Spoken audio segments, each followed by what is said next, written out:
Hey guys, happy Thursday to you. Man, these weeks are flying. I don't know, maybe you don't agree with me, but we only have a couple weeks of school left, about 2.5 weeks at least of the academic year left. So man, keep up the good work. Most of you are doing a fantastic job with your assignments, quizzes. Keep it up, guys. I know it's easy to give up and whatever, but you can do this, okay? So keep up the good work. Now, what I want to do for today is kind of talk about circles like you've been doing, but I'm going to teach you a really specific process called completing the square, okay? Before I do, just a really quick review, really quick reminder. Remember, you learned the last couple days that the equation on a graph of a circle. So it's real easy to go, oh, the equation of a circle, isn't that pi r squared? No, that's area of a circle. That's a formula. We're talking x's and y's on the coordinate plane. If you graph a circle, just like you graph a line, this is always what it looks like. So remember, HK is your center, and then R is your radius, okay? Every problem you've had has looked like that. But what if I asked you for the center and radius of a circle and it looked like this, or it looked like this over here? How do you get it into this form where you have two squares? Well, that's what today's about. How do you create a perfect square, all right? So I want to review something really quick, a little math trivia for you today. If I were to make up just a random trinomial. Remember, a trinomial is an x squared, an x, and a number, okay? You did 1,000,000 of them in Algebra 1. If I were to make up a random trinomial and said, factor that, what do you think are the chances that a random trinomial, all the trinomials in the universe, what do you think are the chances that it's factorable? And the answer is only 1 in 8 is factorable. Crazy. You think, oh, they're all factorable. No, they're not. Actually, most of them are not. This first one right here is not factorable. Now, if you had to solve that, if that was set equal to 0, you'd use a quadratic formula, but we're not talking about that today. Okay? Now, this one right here in the middle, I actually on purpose had to pick one that was factorable. So this, of course, factors to x plus 3, x plus 4. Okay, all right. And finally, this down here, I picked another one that was factorable. And this one's even more special than the one above it because not only does it factors to x plus 3 times x plus 3, which is the same number twice, so we call that a square. This right here forms a perfect square. And if you don't mind, I'm actually going to write x plus 3 times itself as simply x plus 3 squared. So whenever I refer to a perfect square today, which is what we need, look at this right here, look at this right here, that's what we need for the equation of a circle. I want you to know what I'm talking about. And when I say, hey, we need that to form a perfect square, that's what we're talking about. We need a trinomial that is set up perfectly to form a perfect square. Now, I want to look at something here that we're going to come back to again. A little pattern. Notice if I took half this middle term, that'd be 3, and then I squared it, what would I get? 9. That doesn't happen up here. Half of this squared is not 12. But in one that gives you a perfect square, you take half that middle number and you square it to get that constant, and that will always form a perfect square. So we'll come back to that, okay? Let's try one of these together, okay? Your first step when you want to change something in standard form so that it's in graphing form, so you have perfect squares, your first step will always be to move the constant to the other side. So lucky for us, I picked a really easy one to start off. Our constant is already over there, but in our next one we're going to do here in a few minutes, that 24 is going to have to move first. Okay, so that's always your first step. Next step, let's group our x's and y's together. So again, we're lucky in this problem that the x's are together, the y's are already together. That next one is not like that, so we'll have to do that, okay? After you make sure of all of that, here's what you're gonna do, and it's kind of weird. You're gonna rewrite the x's together and leave a blank, and you're gonna rewrite the y's together, of course they already are, leave a blank, and then set equal to 5, okay? All right, everybody with me so far, I hope? Okay, what do you put in the blank? Okay, let me write this again, x squared plus 4x plus y squared minus 8y equals 5. So here's what you put in the blank, and I hinted at it about 2 minutes ago. Here it is. What do you need to create a perfect square? Because we need, by the way, a perfect square for x and for y. We're kind of ready to do that in each one, but what do I need? I need half of this number and then squared to get this constant that's missing. So guess what? I already have the middle term, but I'm going to take half of that number, 2, and square it. So 2 squared, of course, is 4. Now, let me caution you at one of the most missed steps when you do this. You learn way back to middle school when you first probably solved an equation that an equation is like a balance. If you have something on one side, it better balance out on the other side, all right? You probably can't see my hand over here because I'm off the screen. But my point is, if you add a new weight to one side that wasn't ever there before, boy, you better balance it and add that same weight to the other side. So I have a plus 4 there. I introduced a brand new number that wasn't there. I'm going to do it over here. Okay? Let's do it again. Y squared minus 8y. What number goes in the blank? Well, let's see. Half of negative 8 is negative 4. But again, you square negative 4. What do you get? You get 16. Guess what I have to also add to the other side?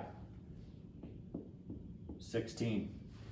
Okay? Now that I've done that, I am ready to do kind of what I did right here. I need to factor this thing into a perfect square. Now, something I kind of skipped mentioning up here is I realize that many of you, if not all of you, actually don't factor just by doing what I did. You probably set up the box and diamond. That is totally fine. We're not having a lesson on factoring itself today, but if your method is box and diamond, so be it, that's fine. Right now, you can set up a box and diamond to factor this and to factor this trinomial, and you better get, or you should get, I should say, a perfect square, okay? Now, let me give you a little shortcut, okay? Let me make sure nobody's listening here. Should I whisper? Okay, I think I'm safe. I think I'm safe. Here's a shortcut. You could go through and do box and diamond right here and factor it, you know, the way you're used to, or here is a shortcut. You know, because of my conversation I already had, that this is going to be a perfect square of some type. You also know that this one is going to be a perfect square of some type. You also know this is going to be an x and this is going to be a y. Here's the shortcut. If you simply go back to whatever half of that number was right there before you squared it, so whatever half that was, whatever half this was, that's the number that goes in the blank. What was half that number before I squared it? There, it's a shortcut. If you don't believe me, go ahead and try it the long way, but there it is. That works every time, okay? Finally, on the right-hand side, 20 plus 5 is 25. And if you have to actually name the center now, which would be -2 and 4, and the radius, don't forget this number is the radius squared, so the radius is only 5, then don't forget to do those steps as well, okay? Now, I am not done yet. I have one more to go, and I'm going to try to not be as lengthy on this one, but a quick 1-minute little side story. I had something break in my house a couple weeks ago, And of course, during coronavirus and all that, you don't really want to go out a whole bunch of places. You probably don't want to hire, people to come into your house a lot if you don't have to. So I thought, I'm going to try to fix this myself. I'm handy with some stuff and others I'm not at all right? So this particular thing, I was not handy at. I have never done it before. So guess what I did? I did probably what a lot of people, including yourself, might do. I looked it up on YouTube, okay? Now, when I watched that video of how to fix this thing on YouTube, the very first time I watched this video, I think it was like a 4 or 5 minute video, do you think that I had the entire process memorized?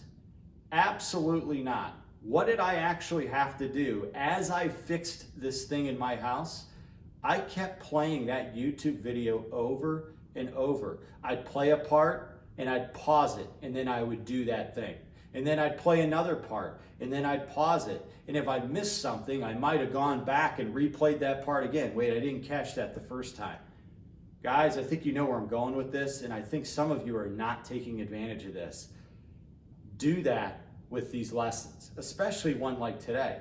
If you watch this for the first time and just expect to have it all memorized, I don't think you will.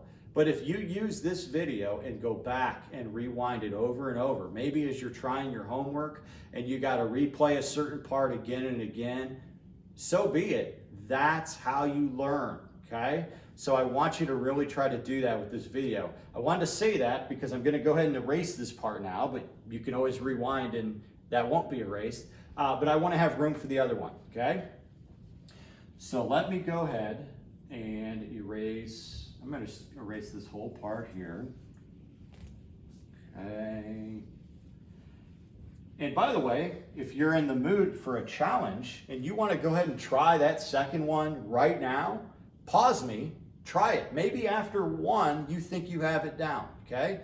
Go ahead and try that maybe.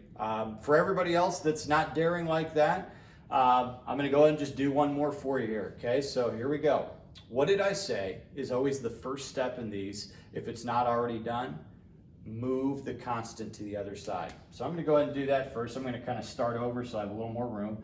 X squared plus y squared minus 6x minus 8y, and the only thing I'm going to really worry about is to move that constant, so negative 24. That's a really funny looking negative. Okay, let me rewrite that. There we go. All right. What is the other thing that I said to do? Group your x's and group your y's. If they're not together, you want to chunk them together because everything that has an x has to be together there and everything with a y in that other part. So x squared minus 6x plus y squared minus 8y equals negative 24. Okay, now the x's and y's are at least grouped together. And now kind of that unique step, you're going to leave a blank for each x and y part. You want to leave a blank to create a new number here that's going to be able to complete this square. So here we go. X squared minus 6x. I'm going to leave a blank. And then I'm going to do it again over here. Y squared minus 8y. I'm going to leave a blank. And don't forget negative 24. Now, what number goes in that blank? I'm going to get out my red marker so it stands out. Half of this, and then square it. So half of negative 6, of course, is negative 3, but when you square it, you get 9. What did I say was the most common error here? People that forget to add that 9 to the other side. It's like a balance. You better add 9 there. Okay? Now for the y's, half of negative 8 is negative 4, but when you square it, you get 16. Better add a 16 over here. Okay? So now we're to the step where we're ready to complete the squares, to actually write them as perfect squares. They're factorable now, I should say. They're ready to look like that. So whether you do box and diamond, or you want to use my secret that I told you, make sure you factor those into that form. So I'm going to go ahead and use my shortcut. Half of this number was negative 3. half of this number right here, the coefficient in front, was -4. And of course on the right side, 16 plus 9 is 25, and 25 and a -24 is 1. So there it is. The center is 3, 4. And the radius, of course, is the square root of 1, which is still 1. All right, guys, you've got 2 excellent examples here. I happen to do this a slightly different way maybe than some other people do. And I've always found that with my students, this is the most successful technique. I've actually tried other techniques as well. And I've found people to have the most success with this if you follow the steps. All right, so I hope that made sense. Your homework, of course, is a Google form that has some problems on circles. There are a couple where you're gonna have to complete the square for practice. Make sure you do that, and that is due by 8 a.m. tomorrow. All right, have a good one, guys. Tomorrow is Friday. Have a good one.